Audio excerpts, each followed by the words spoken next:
Hi everyone, thanks for tuning in to Bluegrass Home and Garden TV once again with Art Hubbard of Hubbard Mechanical with some of our outdoor grilling ideas. Some of them not the traditional, just steak, burgers.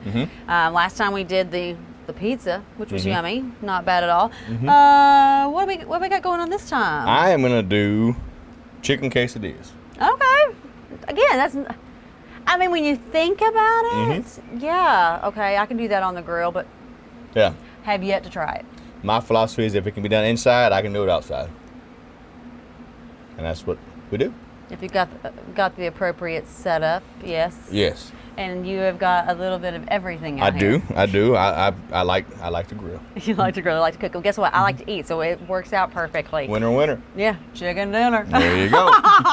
All right, so what is going to be our first step? First step is to get the chicken seasoned and then get it grilled. And then once it's grilled, we'll pull it off. We'll let it rest for a little bit. Then we'll chop it up or slice it up.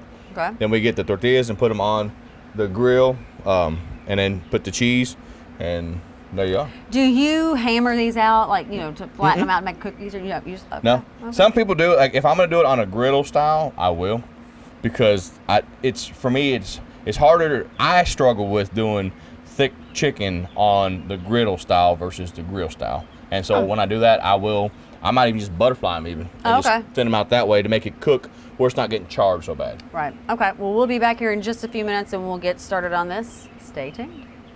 Hi, Richard Weber here at Springhouse Gardens and at the barn at Springhouse. This is our wedding venue area of our garden center and nursery that we started about 7 years ago. We started doing weddings and receptions here because we had basically a garden that I started working on about 20 years before. So we're in our 27th year now.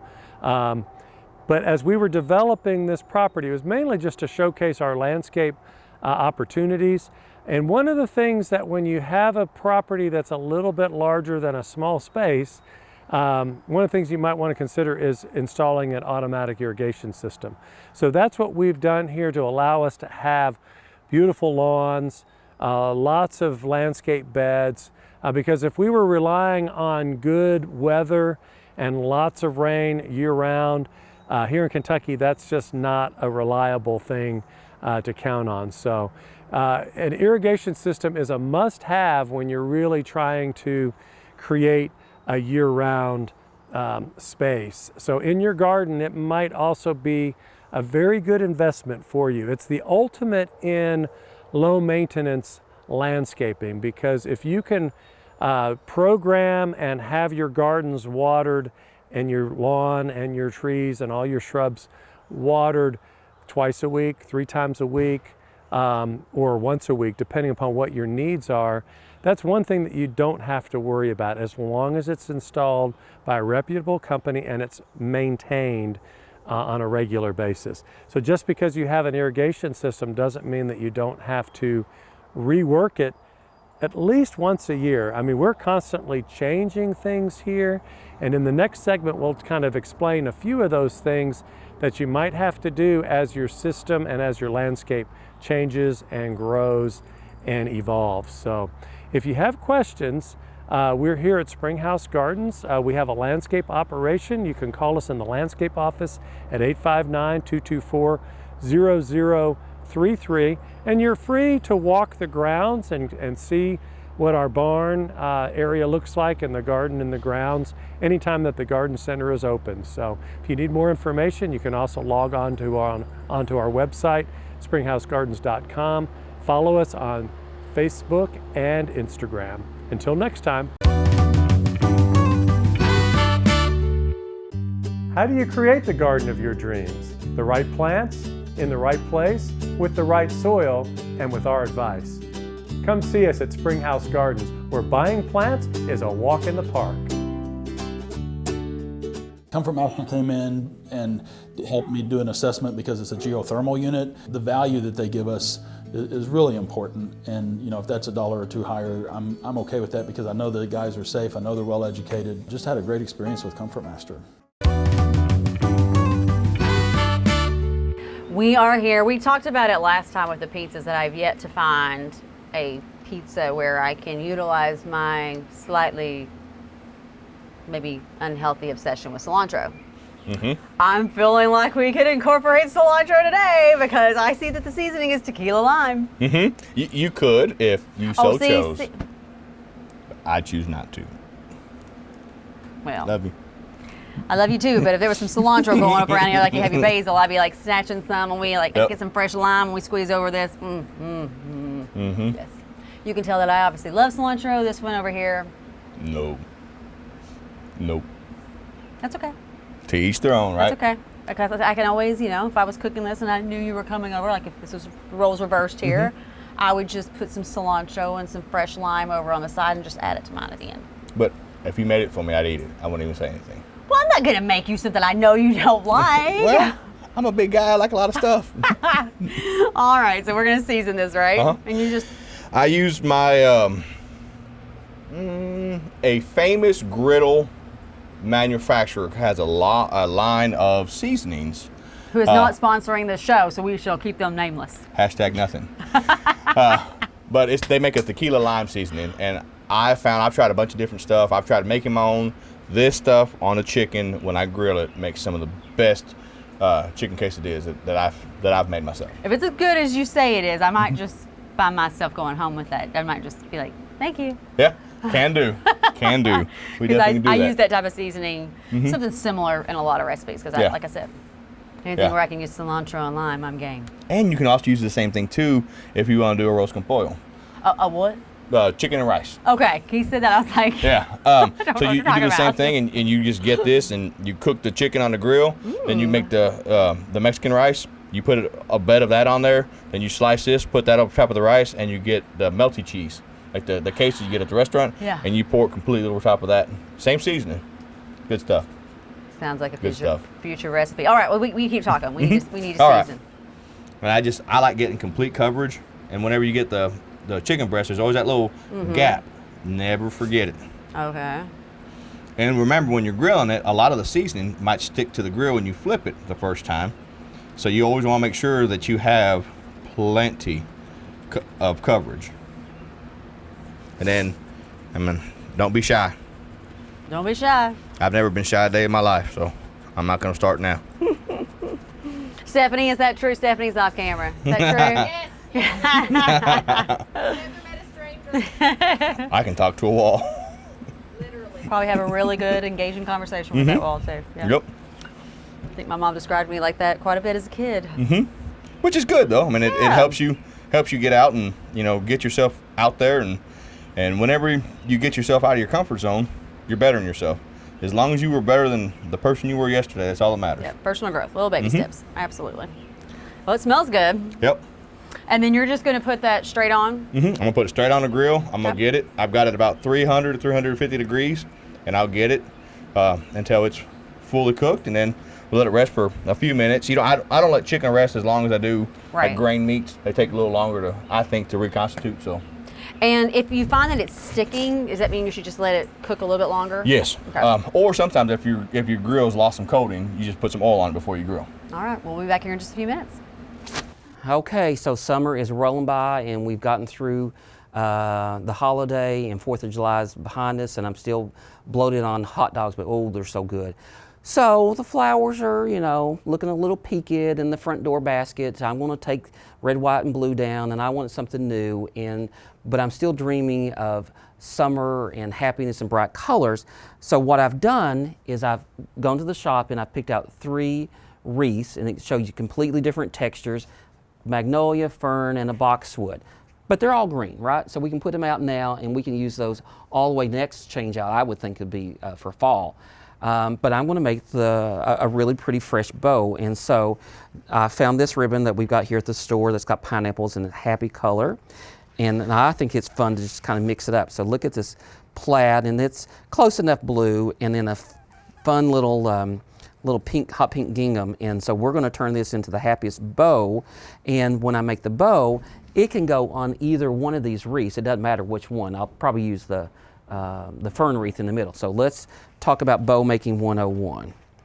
So because I'm going to use 3 ribbons together, I actually make 3 separate bows. Actually, I'm going to start with the pineapple. So I'm going to make a little tail, got a little loop, and pinch it. and I'm going to twist it, kind of fold it a little bit, pull it out. The loop is pretty even. Then I'm going to fold it and turn it, pull it out to where it's about the same size. Now I do this quickly, so it takes a little practice if you haven't made bows. So I'm going to do that. So I'm going to do 4. I'm going to do 2 on each side. Let's cut this off, and this may not be easy to do. There we go.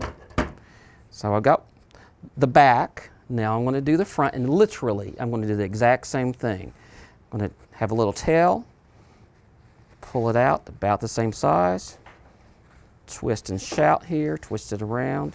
Look how fun that is together. Isn't that kind of fresh and happy? Do that. 2 on either side.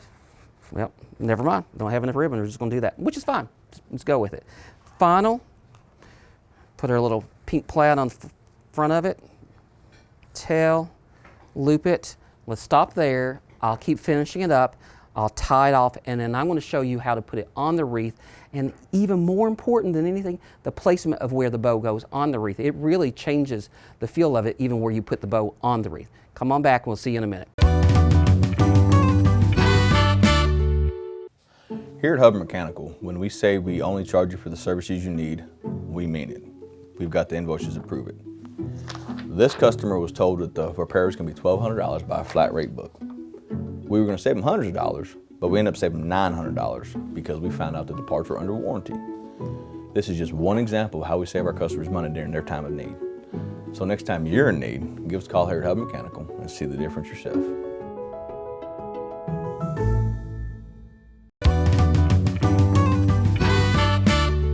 We are back. Okay. I just noticed this. This is cracking me up. This looks like screwdrivers. It is. Yeah. I literally just noticed that. Yeah. I've got a whole set of them. I've got the forks, I got the basting, I got the bottle openers. They all have the same handles, and yeah. That's crazy. I like tools. All right, so you just pulled our chicken off, so you're not going to let this rest too long. No, like it's this one, I mean, it's been off for, a couple minutes, and that's on the smaller ones, that's probably what I'm going to do. Okay. And just let it rest, and that way too, because it's also going to go back on and get finished on the grill. Right. Okay, so. So I just go there, and I always just start. I like cutting everything on a diagonal. I think when you actually go into it, it eats better. You don't have to chew it as hard, and just kind of just chop it, and then I'll go and I'll make small pieces, big pieces, and then once I get done with that, I'll go and I'll cut it diagonal, and I can see your eye on it. Okay, that's good. Mm-hmm. That's really good. Yeah, it's so simple. Like I said, Yeah. They had someone create all the seasonings in some facility. They did a good job, and if you can't beat it, ain't no sense trying, in my opinion. Yeah, that's really good. Man, and yours, I always get my chicken too dry. The biggest thing with chicken, even if it's got the big rub on it, the chicken always tells you when it's done. Well, when you're watching it, the juices will be kind of like tinted while it's getting close. Then when it gets done, the juices actually change to almost a clear color. And so once the juices change is when you pull it off, and when you let it rest, it finishes cooking because it will increase the temperature. Okay, there you go. Yeah, because I have a hard time getting chicken just perfect on the grill. All right, so we'll let you finish doing that. We'll come back. We'll kind of get it assembled and get it back on the grill and do tasting. Stay tuned. Hey, Richard Weber here at Springhouse Gardens and at the barn at Springhouse, continuing our discussion about irrigation. And just when you think that your irrigation system is all finished and you don't have to change it, well, you might end up changing your landscape, and that's what we've done here. We've just added a whole nother area here onto the grounds. And even if you weren't changing the actual layout, the plants in your landscape will grow. And the heads that were designed when the plants were small might not cover the area as intended. So there's always adjustments and things that need to be addressed and changed throughout the years. Make sure you go with a certified and qualified irrigation company that's worth their weight in gold, because if you have issues, you're going to want to be able to have someone that can also service. So we have been working with the same company for 25 years, and it's been great because they know our system inside and out. And believe me, once the system is in and the new sod and your beds are all in, you won't remember where the heads are. It's even hard to find them here. You won't remember where the pipes are. So it's very important to have somebody that knows what they're doing. So one of the things about running irrigation is that you always want to do that in the wee hours of the morning. So ours is set to come on at about 4 o'clock in the morning. Make sure that you know how to change the controller, how to reprogram it, because it's very important that you might have to change it depending upon the time of the year. You might have to bump up some areas and things. So here in our landscape, I'm seeing that our brand new hydrangea paniculatas that we planted are a little dry.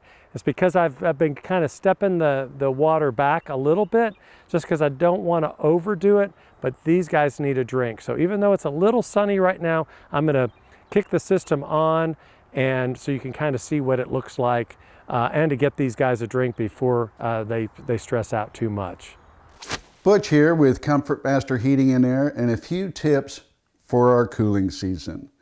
Please remember, don't forget your filter. This is the #1 most important thing to take care of on our heating and cooling systems.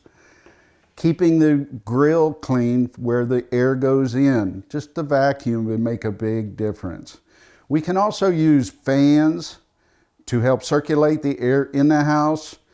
Our blinds during the summertime, if we close them on the sunny side of the house, that cuts down on the amount of heat that comes in and makes it easier for our system to cool our home.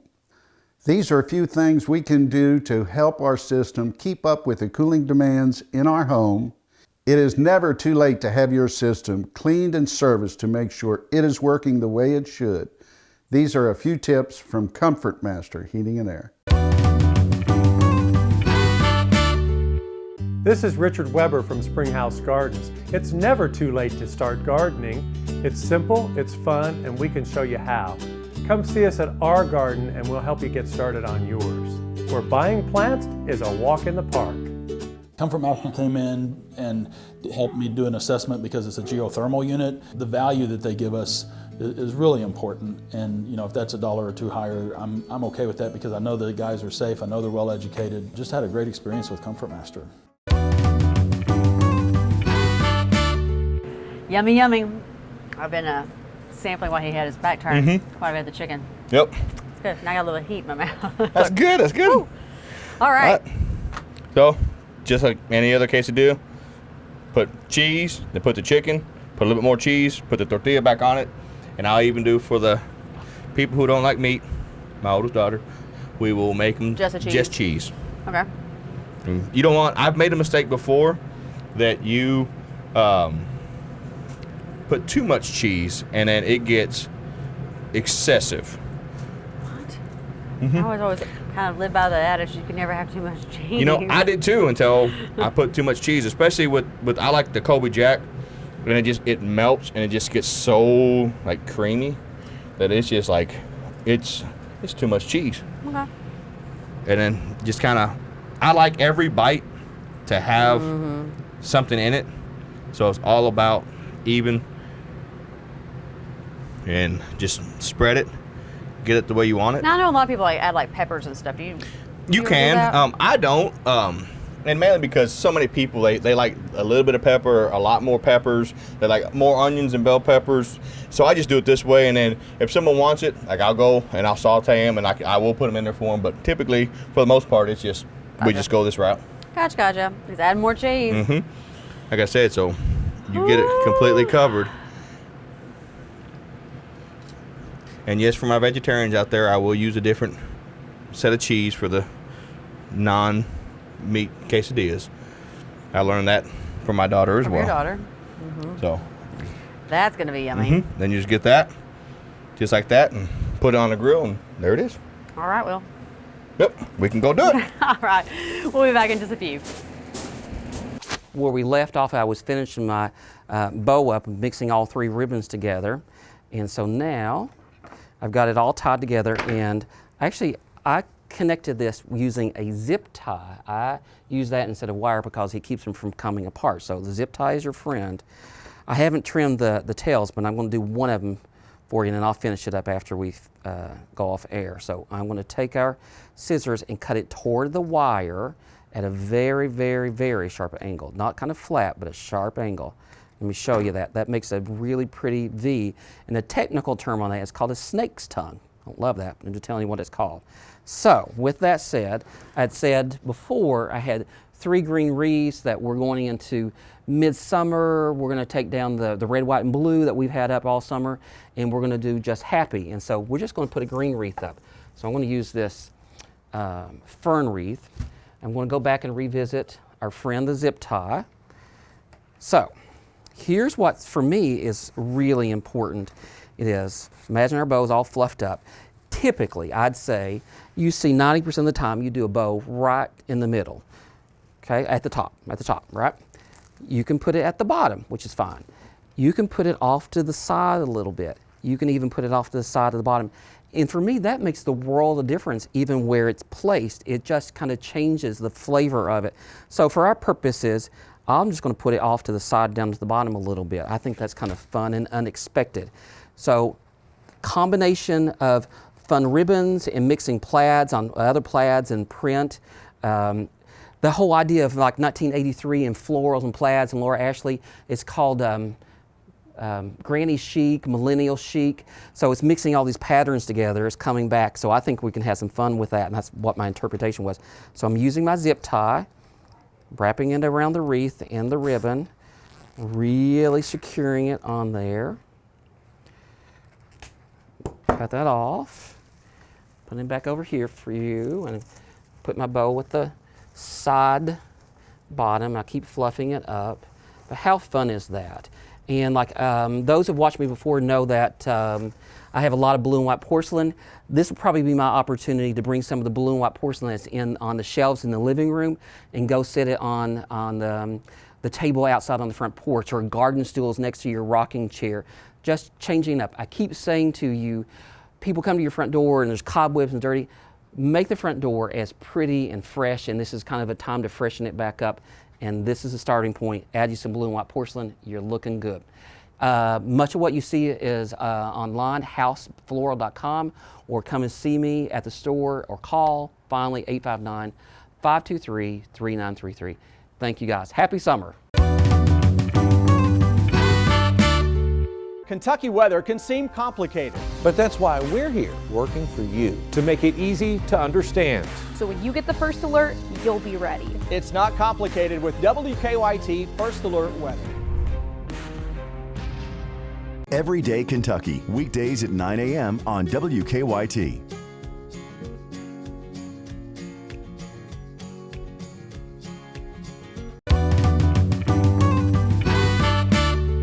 We are back. You've pulled them off the grill. How long did they cook? 5 to 10 minutes. It just all depends, and you got to rotate them because there's hot and cold spots of the grill. So you got to put whatever you put on hot spots, you got to rotate it to the cold spots to the hot spot, so you get even. I think we're both glistening a little bit. We are. It got pretty warm. I'm melting. It's hot. Yeah. I'm just saying. It's really Yes, hot. it is. Somebody said it earlier. It makes me appreciate winter. Yep. And now it's time to try it out. Okay. And I use my pizza cutter. Okay. We'll let you do that. We'll take a quick short break and then wrap this up as we actually bite in. You just go ahead. Now you get any sour cream or anything like that? I don't, but we do have sour cream for those who like it. I am more of a just meat and cheese type of guy. I'm simple. I really am. I like a little bit the saucy, the heat, with a little bit of that coolness. That's why I like it. So, but we'll be back here in just a few. Y'all stay tuned. So we turned our system on. If we were really advanced, I'd be able to do that on my phone, because that's the way these new systems are. But I still like going to the controller and messing around with it there. But it's really important to make sure that you know what the water needs of your particular plants are. And it's always better to water longer and deeper than a bunch of, every day for 10 minutes or something like that. So that's where having a really good irrigation specialist is going to be able to help make sure that you're getting the water distributed properly. Lawns need more frequent watering and not as deep. Trees and shrubs need it less frequently and deeper. So we try to separate our beds from our turf. So right now that's what's running around behind me are the spray zones for perennials, annuals, shrubs, because I can separate those, run those differently than the longer that I need on the turf. So actually, whatever I have to do with the turf. So anyway, if you have more questions, I can help you a little bit, but you can call us here at Springhouse Gardens at 859-224-0033, but you're always welcome to come out, walk the grounds, see what we've been doing here. And if you're interested in hosting a wedding or an event, you might check the website at the barn at springhousegardens.com. Check the barn out at Instagram and Facebook. It's the barn at Springhouse Gardens, or follow us at Springhouse Gardens also on Facebook and Instagram. Until next time. It's go time. Go time. We got our sour cream now. Thank you. You're welcome. Thank you. All right. So dig in. let's do it. Do you mind if I just dip this straight Go into sour for it, cream? because I promise you I'm not going to eat it. Okay. It's all you. And when what I love about when you do that, you get the crispness of the tortillas, you get the creaminess of the cheese, you get the flavors of the chicken, and then what I really like about the spice on that chicken, when it's almost blocked by everything, but as you get done and you swallow the after, so the spice, the tequila lime, it just hits you and it just stays there. So it's all different depths of flavor hitting your mouth. That's good. Yeah. That's good. This is another one I think that could get the kids involved in, because my experience with kids, and I know I'm not the only parent out there, if you get them helping make it, they're much more likely to actually eat it. So. Well, and what we found too is other recipes we do that call for stuff that the kids don't like. Like I do chicken burgers sometimes, and there's sour cream as a binder. I don't like sour cream, but I love it as a binder. And so when the kids get to see the different stuff that's inside the recipes, they're like, oh, well, maybe I don't hate it as much as I think. And so whenever they hear it in there, they're still likely to try it. All right, well, we are almost out of time. If they have questions, plumbing, heating, electrical, all that good stuff, boilers, anything going on this summer, y'all give y'all a call. Yeah, and call us at the office at 859-340-4509. And make sure to follow their social media, because they'll be posting all these recipes and 100%. everything. And stay cool, my friends. Stay cool, because it's hot. We'll see you next time.